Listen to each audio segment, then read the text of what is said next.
Maayong gabi sa tanan. Welcome po sa toang night watch karong kagabion. Atong andamon ang atong kaugalingon sa pagpaminaw sa pulong sa Ginoo. Sa dili pa magsugod, let us pray. Panginoong Dios, daghang salamat sa kagabion karon. Aniha na pud kami aron sa pagpaminaw sa imong mga pulong ugad. Salamat kay kanunay minimong ginatudluan, kanunay minimong gigiyahan unsaon pagkinabuhi nga matarong. Salamat sa imong presensya na magauban kanamo karong kagabion. Tagai Ginoo matag usa og kalinaw sa panghunahuna. Bisan pa man Ginoo sa akoan na magdala sa imong mensahe, tagai ko dugang kaalam Panginoon aron akong mapasabot pagayo ang imong mga pulong. Ikaw lamang ang mahimaya sa pangalan ni Jesus. Amen. Kita tanan ipanalanginan man ta sa Ginoo. Amen. Pero naay mga panahon o nganong usahay dili nato madawat ang mga panalangin. Nganong dugay ihatag ang atong mga panalangin. Naalang ko'y tulo ka klase nga kinaiya ug nganong mababagan ang atong mga panalangin. Kaning mga kinaiyahan nahapit na nato ni sa wala patakang Kristo. Ug lisod kaayo ang pagbiya sa klase nga kinaiya kung wala tay sinseridad sa pagpangalagad sa Ginoo. So mao nito bago nganong wala ta kaayoy panalangin kay basin og naata ani nga mga kinaiyaha nga kinahanglan nato nga biyaan isip usa ka Kristyan. Dapat ato ning mabiyaan ang tulo ka kinaiya para dili mababagan ang atoang mga panalangin. Daghan manggod sa atoa ang nahabit na nato ning mga kinaiyaha. Mo nang ingon sa pulong sa Ginoo sa Job 2 verse 10, apan giing na ni Job ang iyang asawa, ang imong sinultihan sinultihan sa babaeng buang-buang. Mudawat ba lamang kita gikan sa Dios og maayong mga butang ug dili mga kadaot? Bisan pa niining tanan nga giantos ni Job, wala siya makapasipala sa Dios. Klaro sa pulong sa Ginoo nga gaingon nga dili lang ang mga maayong mga butang ang dapat natong pasalamatan, kundili tanan nga maayo ug dili maayo nga mahitabo sa ato ang kinabuhi. Dapat pasalamat ra gihapon ta sa iyaha. Mo nang karong kagabion atong mahibaluan ang tulo ka kinaiya ug nganong mababagan ang atong mga panalangin. Una, nganong mababagan kay dili ta mapasalamaton. Kining kinaiyaha nga dili mapasalamaton usa ni sa hinungdan og nganong mababagan ang atong mga panalangin. Mao nang ingon sa Job 2 verse 10, no, atong makita dinhi nga ang gisulti ni Job nga madawat lang ba di ay ta sa mga maayo nga panghitabo, kundili dawaton sab nato ang mga dili maayo nga mga panghitabo. So makita nato nga mapasalamaton si Job unsa man ang nahitabo sa iya ang kinabuhi. Na ang mga panalangin kung kanunay ta nga mapasalamaton sa tanang sitwasyon nga moabot sa ato ang mga kinabuhi. Ingon sa 1 Thessalonians 5:18, og pagpasalamat kamo bisag unsay modangat kaninyo. Kini mao ang kabubuton sa Dios nga buhaton ninyo sa ngalan ni Kristo Jesus. So dapat sa tanan natong madawat sa atong kinabuhi, maayo man o dili, dapat mapasalamaton ta sa Ginoo. Kay para dili mababagan ang ato ang mga panalangin. Sa kinabuhi ni Job, nganong ipanalanginan man siya? Doble portion ang panalangin.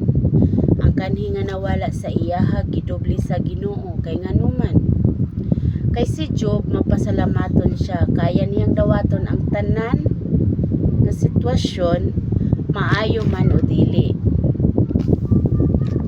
nga moabot sa iyang kinabuhi. Dapat inani sa tanong, problema sa atoa kay magpasalamat lang ta sa mga maayong mga panghitabo sa atoang kinabuhi.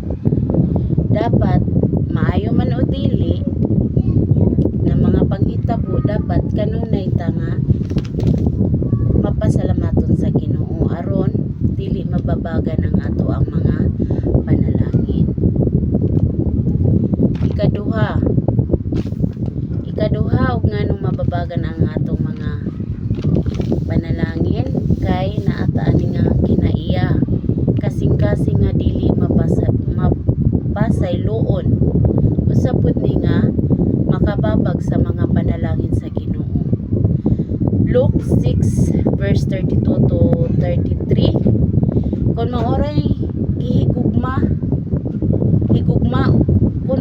higugmaon ninyo sila nga nahigugma kaninyo,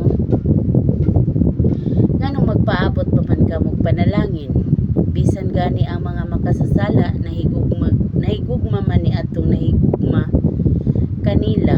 O kung maoray buhaton ninyog maayo kadtong nagbuhat kaninyog maayo, nganong magpaabot pa man kamog panalangin, bisan gani ang mga makasasala nagbuhat man ni ana.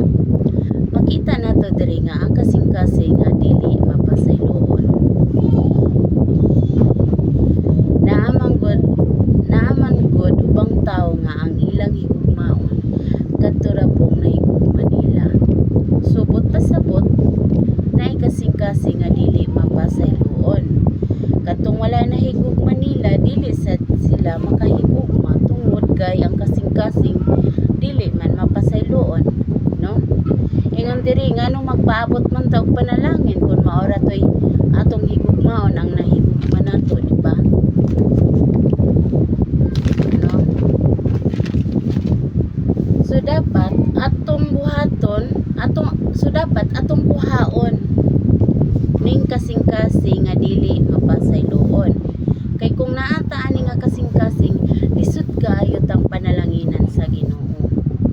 Mo nga ato ning kuhaon sa atong kinabuhi ang kasing-kasing nga dili mapasayloon. No. So ang ikatulong nga kinaiya nga mababagan ang atong mga panalangin kay tungod kay naataan nga kinaiya kasing-kasing nga hagko, no, or dalo, no. Acts 20 verse 35, diha sa tanan nga akong gihimo ipakita ko kaninyo nga kinahanglan kita maghago aron pagtabang sa mga maluyahon uban sa pagpahinumdom sa giingon sa Ginoong Hesus. Labaw nga bulahan ang paghatag kaysa pagdawat. Ingon dinhi mas labang bulahan ang kadtong magahatag kaysa magadawat, di ba? So kung naataan ni nga kinaiyaha nga dili ka ba lumuhatag sa uban, dili ta manggihatagon sa atong isigatawo, ngano magpaabot pa man ta og mga panalangin. Lisod i-bless ang tao nga nagsige ra og dawat na ay purpose ang Ginoo sa atoa ug nganong nahimo ta nga mga Kristohanon kay para mahimo sadtang blessing sa uban, no?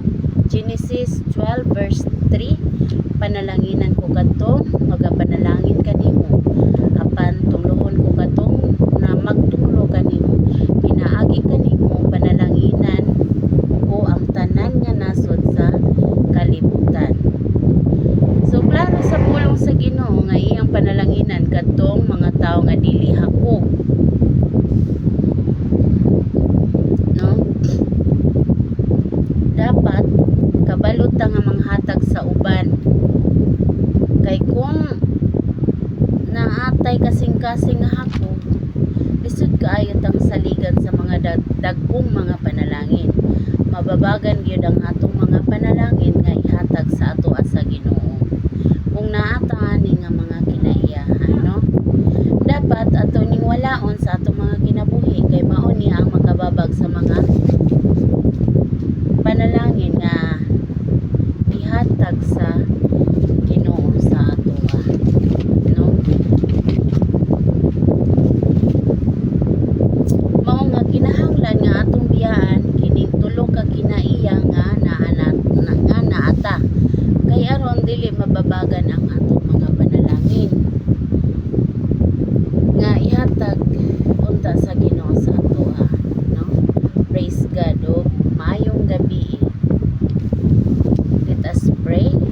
Father God in heaven, daghang salamat sa imong mga pulong nga amo na sad nga nakatunan ang tulo ka mga kinaiya ug nganong mababagan ang mga panalangin nga imong ihatag sa amo. Daghang salamat sa pagpahinumdum ka namo nga dapat kanunay ni nga mapasalamaton, dapat mapasayloon mi sa among bisig ka tawo, dapat naa ka namo ang pagkamanggihinatagon.